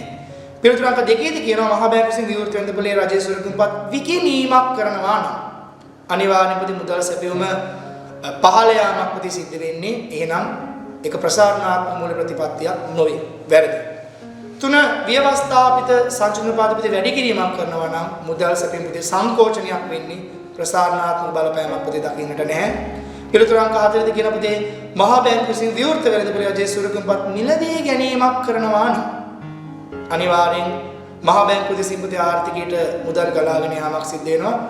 මුදල් සැපයුම ප්‍රති ප්‍රසාරණයක් වෙනවා. ඒ වගේමයි බදු අනුපාතයේ පහත එළන අපි කියව ප්‍රති කලින් ප්‍රසාරණාත්මක පොතේ රාජ්‍ය මුදල් ප්‍රතිපත්තිය ගැන පිළිතුර අංක 4 නිවැරදි පිළිතුර. 5 පොලේ අනුපාතය ඉහළ දැම්මොත් පොතේ අනිවාර්ය මුදල් සැපයුමේ පහළ යාමක් තමයි බලාපොරොත්තු වෙන්න පුළුවන්. එහෙනම් මේ අනුව ප්‍රසාරණාත්මක රාජ්‍ය සහ මූල්‍ය ප්‍රතිපත්ති බාරපතේ පත් වෙන්නේ මහා බැංකුව විසින් විවෘත වෙන ප්‍රසාරණපත් මිලදී ගැනීමයි බදු අනුපාතික පොතේ පහත එළීම කියන පිළිතුර අංක 4. ප්‍රශ්නාංක 31 පොතේ අපෙන් අහනවා ශ්‍රී ලංකාවේ නවීකරණ ලද මුදල් ප්‍රතිපත්ති රාමුවේ මෙහෙයුම් ඉලක්කය හා අතරමැද දර්ශක විචාරණය පිළිවෙලින් කියනවා. දරුවෝ මේක අපේ පේපරේ අහන්න පුළුවන් ලොකු සම්භාවිතාවයක් තියෙන ප්‍රශ්නයක්. මම කැමති මේ රූප සරහන පිටුවට පැහැදිලි කිරීමක් කරන්න මේ අපේ දැන් මේ නවීකරණය වෙලා තියෙන මූල්‍ය ප්‍රතිපත්තිය සම්බන්ධයෙන් වර්තමාන ප්‍රතිපත්ති උපකරණ විදිහට මූලික වශයෙන් ප්‍රතිපත්ති වල අනුපාත සංචිත අනුපාතය සහ විවට වෙනදොල කටයුතු ප්‍රතිභාවිතා කරන මහ බැංකුව දැන් පොතේ මෙහෙයුම් ඉලක්කය බඩපත් වෙලා තියෙන ಭಾರತ සාමාන්‍ය ක්ෂණ වෙනදොල අනුපාතයේ පොතේ අතරමැදි ඉලක්කය බඩපොතේ පුළුල් මුදල් සැපයුම පොතේ වර්තමානයේ පත් වෙලා තියෙන අවසාන ඉලක්කය බඩපොතේ ආර්ථික හා මිල ස්ථායීතාවයේ මේ මූල්‍ය නවීකරණ රාමුව තුළ පොතේ අපිට දකින්න හැකියාවක් තියෙනවා. ඒකට අපි අහනවා වර්තමානයේ පොතේ මෙහෙයුම් ඉලක්කයයි අතරමැද දර්ශක විචාරණය. අපතේ මෙහෙයුම් ඉලක්කය බඩපත් වෙන්නේ ಭಾರತ සාමාන්‍ය ක්ෂණ අනුපාතයේ අතරමැද දර්ශක බඩපත් වෙන්නේ පුළුල් මුදල් සැපයුම නම් නිවැරදි පිළිතුර පොතේ පිළිතුර අංක 3 ಭಾರತ සාමාන්‍ය ක්ෂණ මුදල් අනුපාතය සහ පුළුල් මුදල් සැපයුම. ප්‍රශ්නාංක 32 පොතේ අපෙන් අහනවා පහත දැක්වෙන එක්තරා ආර්ථික මානව අවශ්‍යතාවයට කරන බහන් වර්ග කිහිපයක කියලා පොතේ ABCD බහන් වර්ග කිහිපයක් පොතේ දීලා අපෙන් අහනවා ඉහත දැක්වෙන දේ අතරින් පොදු භාණ්ඩයක් වන්නේ. අපි දන්න අපිට පොදු භාණ්ඩයක් කියලා අදහස් කරන්නේ පාරිභෝජනීය තරංකාරීත්වයක් දක්වන්නට නොමැති පාරිභෝජනීය සීමා කරන්න බැරි භාණ්ඩ. එහෙනම් මේ දක්වලා තියෙන පොතේ පිළිතුරු වල මුහුදු වෙරළ කියලා කියන්නේ පොතේ අපි දන්නවා මිලක් අය කරලා පාරිභෝජනීය සීමා කරන්න පුළුවන් භාණ්ඩයක්. ටිකට් එකක් අය කරලා පොතේ සීමා කරන්න පුළුවන්. ජාතික ආරක්ෂා පොතේ තරංකාරීත්වයක් නැහැ සීමා කරන්න බෑ. එහෙනම් B පොදු භාණ්ඩ කියලා සලකන්න පුළුවන්. පොදු ප්‍රවාහන සේවා පොතේ මිලක් අය කිරීමක් සිද්ධ වෙනවා. ඒ නිසා සීමා කිරීමක් පොතේ සිද්ධ වෙනවා. අපිට න පොදු භාණ්ඩයක ගන්න හැකියාවක් නැහැ. දැනුම කියන්නේ පොතේ අපි කියන ගෝලීය පොදු භාණ්ඩයක්. ගෝලීය පොදු භාණ්ඩයක්. එහෙනම් මෙතන පොදු භාණ්ඩ ගණිත පොතේ B සහ D. එහෙනම් නිවැරදි පොතේ පිළිතුරු අංක 5 තමයි අපිට ගන්න සිද්ධ වෙන ප්‍රශ්නාංක 32ට පොදු භාණ්ඩ වන්නේ කියලා B සහ D වල වටිනවා. ප්‍රශ්නාංක 33 පොතේ වලට පේනවා ඇති රූප සරහනක් අපිට දීලා තියෙනවා. මෙතන පොතේ මේ රූප සරහන දිහා බලද්දී වඩ පේන්න ඕන මේ රූප සරහන් වල අපිට පැහැදිලි කරලා තියෙන පොතේ ප්‍රතිලාභ වක්‍ර. වක්‍ර දෙකක් පොතේ ඇතුළේ තියෙන ප්‍රතිලාභ වක්‍ර. පිරිවැය වක්‍ර වලින් පොතේ කියන අපි දන්න නිෂ්පාදනයේ සම්බන්ධයෙන් තියෙන බාහිරතාවයක් පැහැදිලි කරන්නේ මේ රූප සරහනේ ප්‍රතිලාභ සම්බන්ධයෙන් නම් අනිවාර්යයෙන්ම අපි දන්නවා ඒක පාරිභෝජනයට සම්බන්ධ කාරණාවක්. ඒ වගේමයි පොතේ මේ MPB MSB ආන්තික පෞද්ගලික පොතේ ප්‍රතිලාභයි ආන්තික සමාජ ප්‍රතිලාභයි දිහා බලපුවාම ආන්තික පෞද්ගලික ප්‍රතිලාභ ඉක්මවලා ආන්තික සමාජ ප්‍රතිලාභ හටගෙන තියෙනවා නම් මේක පොතේ අපි කියනවා පාරිභෝජනයේ ධන බාහිරතාවයක්. එහෙනම් ප්‍රශ්නාංක පොතේ 33ට පොතේ නිවැරදි පිළිතුර වෙන්නේ පිළිතුරු අංක 5 පාරිභෝජනයේ ධන බාහිරතාවයක් පවතින අවස්ථාවක් තමයි අපිට දකින්න පුළුවන් මේ දක්වලා තියෙන පොතේ රූප සටහන තුලින්. අපි ප්‍රශ්නාංක 34ට පොතේ යමු වෙනවා නම් පහසනහන් කුමන හේතුවක් නිසා ආණ්ඩුව අසමත් වීමට හේතු වේද කියලා අහනවා. එහෙනම් ආණ්ඩුව ප්‍රති අසමත් වෙන්න බලපාන හේතුව අහනවා. බාහිරතා ජනනය වීමක් නිසා ප්‍රති කවමදාකවත් ආණ්ඩුව ප්‍රති අසමත් වීමක් සිද්ධ වෙන්නේ නැහැ. ඒක වෙළඳපොළ අසමත් වීමක් නම් ප්‍රති බලාපොරොත්තු වෙන්න පුළුවන්. වෙළඳපොළේ අනපේක්ෂිත තොගුණතාවට ගැනීමක් ප්‍රති ඒක අසමත් වීමක් නෙමෙයි. සම්පත් විද්‍යාවේ අකාර්යක්ෂමතාව ප්‍රති බහුවලට යටගෙන වෙළඳපොළ ආර්ථිකය නම් මේක ආණ්ඩුවේ අසමත් වීමක් ප්‍රති ගන්න හැකියාවක් නැහැ. පොදු සම්පත් අධිභාවිතයක් ප්‍රති අපි කියන්නේ සාමාන්‍යයෙන් වෙළඳපොළ ආර්ථිකය ප්‍රති දකින්න පුළුවන් කාරණාව. දේශපාලන ස්වාර්ථය නිසා රජයක් නැත්නම් ආණ්ඩුවක් ප්‍රති අසමත් වීමේ ඉහළ සම්භාවිතාවයක් ප්‍රති තියෙනවා. එහෙනම් නිවැරදි පිළිතුර ප්‍රති පිළිතුර අංක 5 දේශපාලන ස්වාර්ථය. ප්‍රශ්න අංක 35 දී අපිට වගුවක් දීලා අහනවා ඉහත වගුවේ දැක්වෙන ආකාරයට ප්‍රතික්‍රමික බදු ක්‍රමික උදාහරණයක්. බදු ක්‍රම ප්‍රති තුනක් තියෙනවා අනුක්‍රමික බදු, ප්‍රතික්‍රමික බදු සහ සමානුපාතික බදු. අනුක්‍රමික බදු නම් පුතේ බදු අනුපාතිකය අපිට බදු පදනම විශාල වීමත් එක්ක බදු අනුපාතිකීකරණය ඉහළ යෑමක් අපි කියනවා අනුක්‍රමික බද්දක් කියලා. ප්‍රතික්‍රමික බද්දක් නම් අපිට බදු පදනම විශාල වීමත් එක්ක පුතේ අයකන බදු අනුපාතිකයේ පහළ යනවා. ඒක ප්‍රතික්‍රමික බද්දක්. සමානුපාතික බද්දක් නම් අපිට කියන බදු පදනම විශාල වීමත් එක්ක නොවෙනස්ව පවතින පුතේ බදු ප්‍රතිශතය ඒක සමානුපාතික. එහෙනම් මෙතන අහන්නේ ප්‍රතික්‍රමික බද්දක්. එන බදු අනුපාතිකීකරණයෙන් අඩුවන අවස්ථාවක් අහන්නේ. එහෙනම් මම මේ අවස්ථාවේ දාපුදේ හදලා තියෙන එක අවස්ථාවේදී මේ ආදායම් මට්ටම් වල ප්‍රති බදු ප්‍රතිශත එහෙනම් මේ A කියන අවස්ථාව ගත්තාම අවස්ථා තුනේ ප්‍රතිශතයෙන් වෙනස් තියෙන ආදායමත් එක්ක එහෙනම් මේක සමානුපාතික බද්දක්. B අවස්ථාව ගත්තාම පුතේ 115 10 නැත්නම් 115ක් කියලා තියෙන එහෙනම් මේක ටිකක් වෙනස් විදිහේ බදු ක්‍රමයක් ගන්න හැකියාවක් නැහැ. C ගත්තාම පුතේ 115 110 105 දක්වා ප්‍රති ක්‍රමයෙන් බදු අනුපාත පුතේ පහළ යාමක් සිද්ධ වෙලා තියෙන අපේ ළඟට වෙන තියෙනවා ප්‍රතික්‍රමික බද්දක් කියන නම් නිවැරදි පිළිතුර පුතේ ගන්න වෙන්නේ C කියන අවස්ථාව පමණකට පිළිතුර අංක 4 ප්‍රතික්‍රමික බදු සඳහා පුතේ උදාහරණයක් විදිහට ප්‍රශ්නාංක 30 පුතේ අපෙන් අහනවා රූප සරහන් දෙකක් දීලා ඊට රූප සරහන් වලට අනුව රටවල් දෙක ජාත්‍යන්තර නිලධාරීන්ට සම්බන්ධ වීම පිළිබඳ වඩාත්ම නිවැරදි ප්‍රකාශය මොකක්ද කියලා. එහෙනම් පුතේ අපි ගණනය කිරීමක් කරලා බැලුවොත් सापेक्ष वासी एक्स्ट्रा पुते ते निष्पादනය කරනවා පුතේ කැප කරන ඇඟලු ප්‍රමාණය එකක දෙකක් කියලා පුතේ මොකද හේතුව හදන තේ ප්‍රමාණය පහළට දාලා පුතේ කැප කරන ප්‍රමාණය උඩට දාන පුතේ තේවලාස් ප්‍රේ දෙකක් වෙනවා එක්ස්ට්‍රා ටේ පුතේ ඇඟලුම් වල පුතේ ආවස්තික පිරිවේ 0.5ක් වෙනවා මොකද හදන ඇඟලු ප්‍රමාණය පහළට දාලා පුතේ කැප කරන තේ ප්‍රමාණය ගත්තාම ඒ වගේමයි y රට ගත්තාම පුතේ තේ නිෂ්පාදනය ආවස්තික පුතේ අපි ගත්ත ඇඟලුම් එකක දෙකක් වෙනවා ඒ වගේමයි y රටේ ඇඟලුම් නිෂ්පාදනය ගත්තාම පුතේ තේ 0.5ක් පුතේ ආවස්තික පිරිවැයක් වෙනවා. අපි මේ අනුව බැලුවොත් තේ නිෂ්පාදනයේදී x රටත් පුතේ කැප කරන ප්‍රමාණය 2යි y රටත් පුතේ කැප කරන ප්‍රමාණය 2යි. එන අඩුම ආවස්තික පිරිවැය පුතේ මේ රටවල් දෙකටම නෑ. ඇඟලුම් නිෂ්පාදනය ගත්තාම පුතේ x රටත් පුතේ කැප කිරීම 0.5යි y රටත් පුතේ කැප කිරීම 0.5යි. එන ඇඟලුම් සම්බන්ධයෙන් පුතේ අපි කියනවා සාපේක්ෂ වාසියක් නෑ. එන මේ රටවල් දෙකටම පුතේ විදේශ වෙළඳාමට යොමු වීමෙන් සාපේක්ෂ වාසී නැති තත්ත්වයක් තමයි තියෙන්නේ. එහෙනම් මේ රූප සම්පත අනුව අපිට ගන්න වෙන අපේ පිළිතුරු අංක 5 ජාත්‍යන්තර වෙළඳාමට සම්බන්ධ වීමෙන් දෙරටටම වාසී ලබාගත නොහැක කියන පිළිතුරකට හේතුව මේ රටවල් දෙකේ පුතේ තේ සම්බන්ධයෙන් සාපේක්ෂ වාසියයි ඇඟලුම් සම්බන්ධයෙන් සාපේක්ෂ වාසී ගණනය කරපුවාම ආවාස්තික පිරිවැයෙන් එක සමානකයක් වෙන නිසා කිසිදු රටකට පුතේ සාපේක්ෂ වාසී නැති බවක් තමයි මේ ගණනය කිරීමෙන් පැහැදිලි වෙන්නේ. ප්‍රශ්නාංක 37 පුතේ අපෙන් අහනවා වර්තමානයේ ශ්‍රී ලංකාව වැඩිම ආනයන ප්‍රතිශතයක් මිලදී ගන්නා රටවල් වන්න. පුතේ අපි ආනයන වෙන දිශාව දිහා බලපුවාම ශ්‍රී ලංකාව පුතේ වැඩිපුරම මේ මොහොත වෙනකොට ඉන්දියාවෙන් සහ චීනයෙන් තමයි වැඩිම ආනයන ප්‍රමාණයක් ගෙන්වන්නේ. නම් පිළිතුරු අංක පුතේ 4 ඉන්දියාව සහ චීනයේ තියෙනවා. අපි අපරායන දිශාව දිහා බැලුවත් අපි අපේ වැඩිපුරම පුතේ යන්නේ ඇමරිකාවට තමයි මේ මොහොත වෙනකොට. එනම් අපේ ආනයන දිශාව ඉන්දියාව සහ චීනයටත් අපනයන දිශාව පුතේ ඇමරිකාව දෙසට තමයි මේ වෙනකොට පුතේ මේ ආර්ථිකය මුහුණ දෙමින් සිටින්නේ. ප්‍රශ්නාංක අපි 38ට පුතේ යොමු වෙනවා නම් මෙතනදී කියනවා විදේශීන් ආනයනය කරන පාවාහන රුපියල් 400ක ආනයන මුද්‍රාවේ භාවිතා කොට රුපියල් 1000කට වෙළඳපොළ තුල අලෙවි කරයි. රජය ආනයනික භාණ්ඩය මත 10%ක තීරු බද්දක් සහ ආනයනික මුද්‍රාව මත 5% තීරු බද්දක් පනවන්නේ නම් සඵල ආරක්ෂණ ප්‍රතිපදය අපෙන් අහනවා. සඵල ආරක්ෂණ ප්‍රතිපදයෙන් සමීකරණය තමයි V1 V0 බෙදීම V0 වැඩි කිරීම 100. තීරු බද්ධයට පසු එකතු වල වටිනාකම පිට අඩු කරන තීරු බද්ධයට පෙර වටිනාකම බෙදන ප්‍රති තීරු බද්ධයට පෙර වටිනාකමින් වැඩි කරන ප්‍රති 100. එහෙනම් මේ ගානකට අපිට කියනවා මේ පාවහන් ඉක්ලපති වටිනාකම රුපියල් 1000ක් කියලා. එහෙනම් භාණ්ඩයේ වටිනාකම 1000යි දල වටිනාකම අපි පිටින් ගත්ත අමුද්‍රව්‍ය රුපියල් 400. එහෙනම් අපි මේ 1000න් 400 අඩු කළාම අතරමැද දුක අඩු කළාම එකතු කළ වටිනාකම 600ක් එනවා. එහෙනම් V0 වල අගේ පුතේ අපි මේ උඩටයි පහළට අවස්ථා දෙකම ගන්නවා 600 හේතුව දල වටිනාකම 400න් අපි පිටින් ගත්ත පුතේ අමුද්‍රව්‍ය 400 අඩු කළාම ඉන්නේ රුපියල් 600.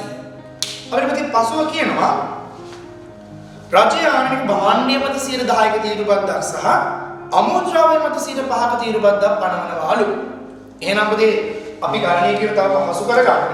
ගණනය කිරීමේදී අපි පහසු කරගන්න බලනවා 1000 මත භාණ්ඩය මත 10%ක තීරුබද්දක් අය කරනවා. එහෙනම් 1000 මත 10%ක් කියලා කියන්නේ 100යි. එන භාණ්ඩයේ වටිනාකම 1100යි.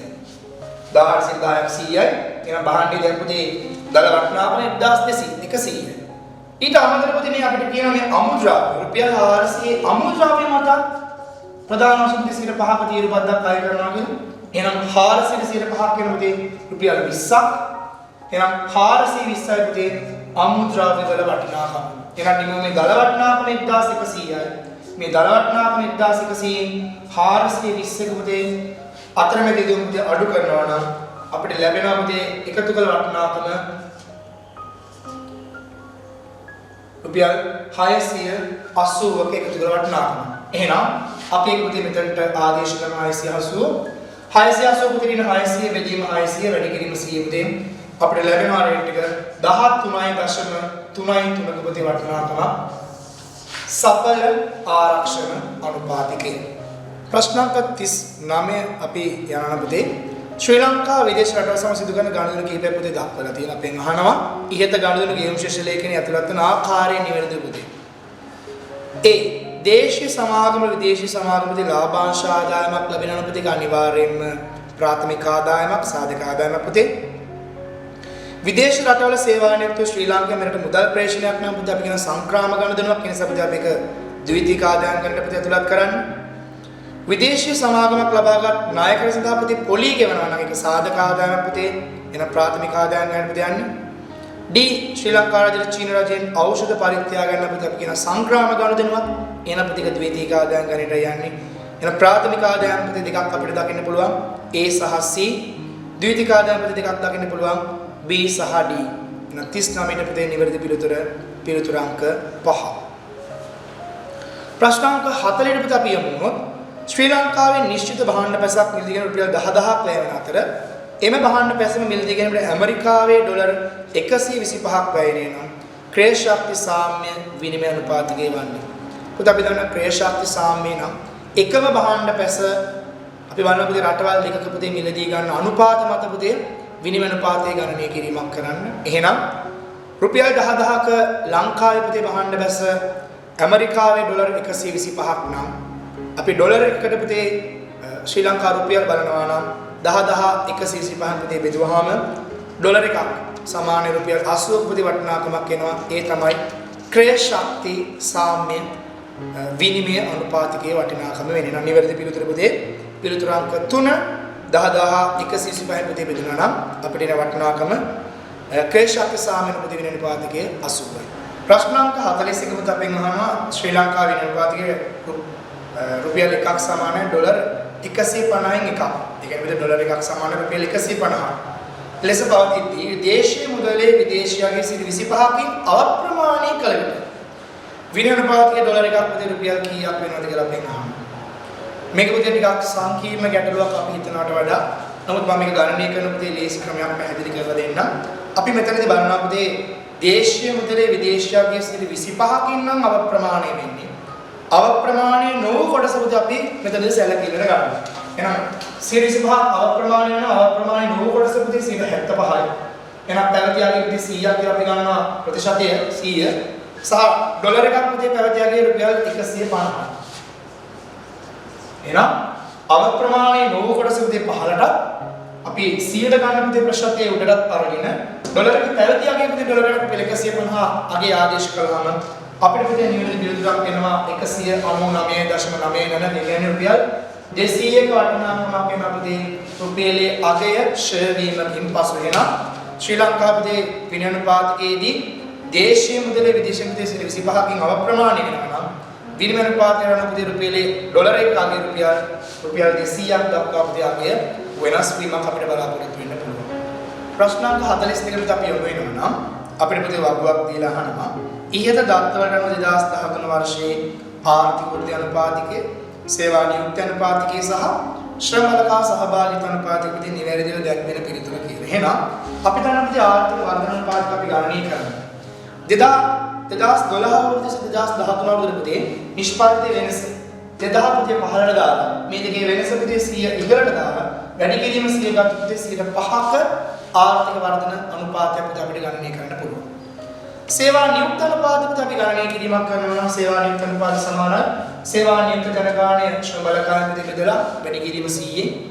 සේවා නියුක්ත ජනගහනය අපිට දෙන 2013 අවුරුද්දේ 20ක් අපි ආගේ උඩට දැම්මා.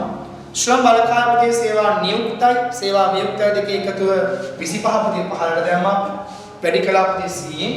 එහෙනම් ශ්‍රම බලකා සේවා නියුක්ත අනුපාතය පුතේ 80ක අගයක් අපිට ලැබිලා තියෙනවා. ශ්‍රම බලකා සහභාගීත්ව අනුපාතය පුතේ අපෙන් අහනවා නම් ශ්‍රම බලකා සහභාගීත්ව අනුපාතය සමානයි පුතේ ශ්‍රම බලකාය බෙදීම වැඩ කළ හැකි වයසේ ජනගහනය. එහෙනම් ශ්‍රම බලකාය පුතේ අපි ගත්තා 25ක වටිනාකම. වැඩ කළ හැකි වයසේ ජනගහනය පුතේ අපිට දෙනවා 50ක් කියලා. එහෙනම් 25 බෙදීම 50 වැඩි කිරීම 100%. මේ අනුපතේ ආර්ථික වර්ධන අනුපාතය 5%කුත් සේවා නියුක්ත අනුපාතය 80%කුත් ශ්‍රම බලකා සහභාගීත්ව අනුපාතය 50%කුත් ගන්නවා නම් නිවැරදි පිළිතුර වෙන්නේ පුතේ පිළිතුර අංක 2. අපි ප්‍රශ්නාංක පුතේ 43ට යොමු වෙනවා නම් අපෙන් අහනවා නිරපේක්ෂ හා සාපේක්ෂ දරිද්‍රතා මැනීම සඳහා යොදාගත දර්ශක දෙක පිළිවෙලින්. පුතේ අපි දන්නවා නිරපේක්ෂ දරිද්‍රතා මනින්න නම් අපිට දරිද්‍රතා ඉම කියන පුතේ සංකල්පය. එහෙනම් අපි කියනවා ජාතික දරිද්‍රතා හිම සහ අන්තර්ජාතික ජාත්‍යන්තර දරිද්‍රතා දර්ශක කියන ඊමවල දෙක ප්‍රතිභාවිතා කරන්න පුළුවන් නිරපේක්ෂ දරිද්‍රතා පදේ මනින්න. සාපේක්ෂ දරිද්‍රතා පදේ මනින්න අපිට ගිනි සංගුණකය සහ ලෝරන්ස් වක්‍රය භාවිතා කරන්න පුළුවන් ශ්‍රී ලංකාවේ අපි පංචමක අපකිරණ අනුපාතකයක් සාපේක්ෂ දරිද්‍රතා පදේ මනින්න යොදා ගන්න. මේ අනුපතේ නිවැරදි පිළිතුර වෙන්නේ නිරපේක්ෂ සහ සාපේක්ෂ දරිද්‍රතා පදේ මනින්න යොදා ගන්න පුළුවන්. දරිද්‍රතා ඊම සහ ජිනි සංගුණකයේ පුතේ පිළිතුර අංක 4. ප්‍රශ්නාංක 44 පුතේ අපි යමු වුණොත් බහුමාන දරිද්‍රතා දර්ශකය. බහුමාන දරිද්‍රතා දර්ශකයේ පහක් දැක්වෙන කවර සාධක දෙකේ ගුණිතයට පුතේ සමාන වෙනවද කියලා අහුවොත් අපි බහුමාන දරිද්‍රතා දර්ශක දෙක ගණනය කරන්නේ ජනගහන දරිද්‍රතා දර්ශකයේ වැඩි කිරීම විහීනතා දර්ශකයේ පුතේ. ජනගහන දරිද්‍රතා දර්ශකයේ වැඩි කිරීම විහීනතා දර්ශකයේ පුතේ පිළිතුර අංක 1 තමයි පුතේ නිවැරදි පිළිතුර වෙන්නේ ප්‍රශ්නාංක 44ට. ප්‍රශ්නාංක 45ට පුතේ යමු වුණොත් අපෙන් අහනවා මානව සංවර්ධන දර්ශකයට අනුව රටවල් 189ක් අතුරින් ශ්‍රී ලංකාවේ හිමි ස්ථානීය නැත්නම් සහ දර්ශකය වන්නේ කියලා පුතේ අපේ වටිනාකමක් අහනවා. මේ තින තොරතුරු අනුව පුතේ මේ 2018 මහා බැංකු වාර්තාවේ තියෙන 2017 වර්ෂයේ රෑන්කින් ටික පුතේ ඇත්තටම 2017 අවුරුද්දේ අපේ මානව සංවර්ධන දර්ශකන පුතේ 76 වෙනි ස්ථානයත් අපේ දර්ශකය 0.7 බිංදුව පිළිතුර අංක පුතේ 2 තමයි නිවැරදි පිළිතුර වෙන්නේ. නමුත් අපි 2019 පුතේ ඩේටා වලට අනුව අපි මහා බැංකු වාර්තා පුතේ 2019 අනුව වෙනවා නම් අපේ වර්තමාන ස්ථානීය පුතේ අපි 71 වෙනි ස්ථානයත් අපේ දර්ශකයේ පුතේ 0.7 බිංදුව පුතේ අගයකුත් වෙනවා. මේ සම්බන්ධයෙන් චුට්ටක් ඔබගේ අවධානය පුතේ යොමු කරනවා නම් හොඳයි. පේපරේ අහන අවුරුද්දන පුතේ වටිනාකම ගන්න පුළුවන් නම් ඔබට නිවැරදි පිළිතුරක් පුතේ ලබා ගැනීම හැකියාවක් තියෙනවා. අපි යමු වුණොත් පුතේ ප්‍රශ්නාංක 46ට 2018 පුතේ මහා බැංකු වාර්තාවට අනුව ශ්‍රී ලංකාවේ ආර්ථික වර්ධන වේගය උද්දමන අනුපාතය සහ සේවා විත්ත පුතේ පිළිවෙලින් අපි කියනවා නම් 2018 අවුරුද්දේ පුතේ ආර්ථික වර්ධන වේගය 3.2ක අගයක් උද්දමන අනුපාතය පුතේ 2.1ක අගයක් සහ සේවා විත්‍ය 4.4ක අගයක් නිවැරදි පිළිතුර පුතේ පිළිතුර අංක 5 තමයි අපිට 18 මහා බැංකු වාර්තාරණ පුතේ ගන්න සිදු වෙන්නේ. 47 වෙනි ප්‍රශ්නෙට අපි යොමු වීමක් සිදු වුණොත් අපෙන් අහනවා පහත දැක්වෙන දෑ අතරින් සේවා වියුක්තිකයෙකු ලෙස සැලකිය හැකි කාටද? සේවා වියුක්තිකයෙක් පුතේ වෙන්න නම් දැනට රැකියාවක් අපේක්ෂාවෙන් ඉන්න රැකියාවක් පුතේ සොයමින් ඉන්න පුද්ගලයෙක් විය යුතුයි. නැත්නම් පුතේ සේවා වියුක්තිකයෙක් කියලා කියන්නේ රැකියාවක් නොමැති කෙනෙක්ම පමණක් නෙවෙයි. රැකියාවක් නොමැති නමුත් රැකියාවක් සොයන පුද්ගලයෙක් විය යුතුයි සේවා වියුක්තිකයෙක් වීම සඳහා. පිළිතුරක් එක පුතේ අපිට කියන උපාධිය සමත් වී ලිපිකරුවෙක් ලෙස පෞද්ගලික අංශයේ සේවයේ යෙදෙන නම් පුතේ සේවා නියුක්තිකයෙක්. සේවා වියුක්තිකයෙක් වෙන්න අවශ්‍යතාවයක් නැහැ. දෙක වයස්ගත දෙමාපියන් රැක බලා ගැනීම සඳහා රැකියාවක් අත්හල පුද්ගලයෙක් නම් ඔහු රැකියාවක් සොයන්නේ නැහැ. සේවා වියුක්තිකයෙක් නොවේ. උසස් අධ්‍යාපනය සඳහා ස්ථිර රැකියාව නිවත් වෙලා නම් තියෙන පුතේ ඔහු රැකියාවක් සොයන්නේ නැහැ. සේවා වියුක්තිකයෙක් නොවේ. දරුවන් රැක බලා ගැනීම සඳහා නිවසේ රැඳී සිටි නමුත් දැන් රැකියාවක් සොයන කාන්තාවක් නම් රැකියාවක් සොයන නම් පුතේ අනිවාර්යෙන් යා සේවා වියුක්තික විදිහට අපි සලකනවා. පිළිතුර අංක 4 නිවැරදි. විභාග කාල සීමාව තම පවුලේ ගොවිපුරේ වැඩේ නිරත වෙන පුතේ පාසල් අර්ධ කාලික සිසුන් අපි ගන්නෙ නෑ. පූර්ණ කාලික විද්‍යා අධ්‍යයනය කරන පමණයි අපි ගන්නෙ සේවා වියුක්තිකයෝ කියලා. එන පිළිතුර අංක 4 තමයි නිවැරදි පිළිතුර. 48 වෙනි ප්‍රශ්නෙට අපි යමු වෙනවා නම් ප්‍රතිශීර්ෂ ආදායම මත පුතේ රටවල් වර්ගීකරණය කරනවා නම් දරුවෝ අපි 2020 මේ ජූලි 1 සිට පුතේ ගන්න තොරතුරු දත්ත වලට අනුව අපි පහළ ආදායම් ලබන රටවල් බවට පුතේ සලකන්නේ ඇමරිකානු ඩොලර් පුතේ 1036ට අඩු රටවල්. පහළ මැදි ආදායම් නම් පුතේ 1036ත් 4045ත් අතරත් ඉහළ මැදි ආදායම් රටවල් නම් පුතේ 4046ත් 12535ත් 12535ට වැඩි නම් පුතේ ඉහළ ආදායම් ලබන රටවල් බවට පුතේ අපි වර්ගීකරණය කරනවා. එහෙනම් අපේ නිවැරදි පිළිතුර පුතේ ප්‍රතිශීර්ෂ ආදායම මත පුතේ අඩු ආදායම් ලබන රටවල් වෙන්නේ පිළිතුර අංක 5 ඇමරිකානු ඩොලර් පුතේ 1036කට අඩු රටවල්. ප්‍රශ්න අංක 49 පුතේ යොමු වෙනවා නම් 2016 කුටුම්බ ආදායම හා වේදම් සමීක්ෂණ අනුව ශ්‍රී ලංකාවේ නාගරික හා ග්‍රාමීය අංශවල පුතේ ජනගහන දරිද්‍රතා දර්ශක පුතේ මේ ජනගහන දරිද්‍රතා සම්බන්ධව අපි අවසන් වතර පුතේ සංගණනයේ 2016 වසරේ තමයි අපි ගණනය කිරීම කරලා තියෙන්නේ. මේ අනුව ලංකාවේ පුතේ මේ වෙන විට ජනගහනයේ අපි කියන දරිද්‍රතාවය 4.1ක අගයක් තියෙනවා. නමුත් මෙතන අහන්නේ නාගරික සහ ග්‍රාමීය අංශවල පුතේ වටිනාකම නම් නාගරික අංශවල පුතේ අඩු දරිද්‍රතාවයක් 1.9ක අගයකුත් ග්‍රාමීය අංශවල ඊළඟට 4.9ක පුතේ අගයකුත් තියෙන නිසා අපි පිළිතුර අංක 3 තමයි නිවැරදි පිළිතුර පුතේ ගන්නෙ 1.9ක් සහ 4.3ක වටිනාකමක් තමයි නාගරික සහ ග්‍රාමීය අංශවල පුතේ පිළිවෙලින් ජනගහන දරිද්‍රතා දර්ශකය පුතේ පෙන්වුම් කරන්නේ. අපි අවසාන ප්‍රශ්න පුතේ අපි අවධානය යොමු කරනවා නම් මානව සංවර්ධන දර්ශකයක් සංරචකයක් වුණේ. මානව සංවර්ධන දර්ශකය පුතේ ගත්තාම අපි ගන්නවා විශේෂයෙන් පුතේ ආයු කාලය නැත්නම් පුතේ ආයු අපේක්ෂණය දැනුම සහ ජීවන මට්ටම කියන පුතේ කොටස් තුන යටතේ උපතේදී ආයු අපේක්ෂාව අපිට පුතේ පාසල් අධ්‍යාපන මුලට සිසුන් සංඛ්‍යාව සහ පාසල් අධ්‍යාපන නිරතව අපේක්ෂා කරන වසර සංඛ්‍යාවත් ක්‍රේෂාක්‍ය සාමයක පුතේ ආදායමක් මත තමයි පුතේ අපි මානව සංවර්ධන දර්ශකය පුතේ ගොඩනගන්නේ. මේ අනුව මානව සංවර්ධන දර්ශකය පුතේ සංරචකයක් විතර සලකන්න පුළුවන්. මෙතන තියෙන පුතේ තුන්වෙනි පිළිතුර උපතේදී ආයු අපේක්ෂාව. මම හිතනවා පුතේ මේ ප්‍රශ්න පත්‍රයේ ඔයාලට විභාගෙට පුතේ සෝදානම් කිරීම සඳහා සකස් කරපු ප්‍රශ්න පත්‍රයක් 2020 වර්ෂයේදී පුතේ ඔයාලට අපේක්ෂා කරන පුතේ මට්ටමේ ප්‍රශ්න පත්‍රයක් අපි ලබා දෙන්න උත්සාහ කළා. ඉතින් මෙම් ප්‍රශ්න පත්‍රය පුතේ හදාරලා ඔබට ගැටලු තිබේ නම් ඒ සම්බන්ධව පුතේ ඔබගේ අවධානය යොමු කරන්න කියන පුතේ කාරණාවක් මතක් කරනවා. ඔබ සැමට මේ ලියන්න පුතේ විභාගය සාර්ථකව ලියන්න ඒ අවශ්‍ය සියලුම දැනුම සියලුම පුතේ ඒ අවශ්‍ය ශක්තිය ලැබෙන්න කියලා පුතේ ප්‍රාර්ථනා කරනවා. සුබ දවසක්.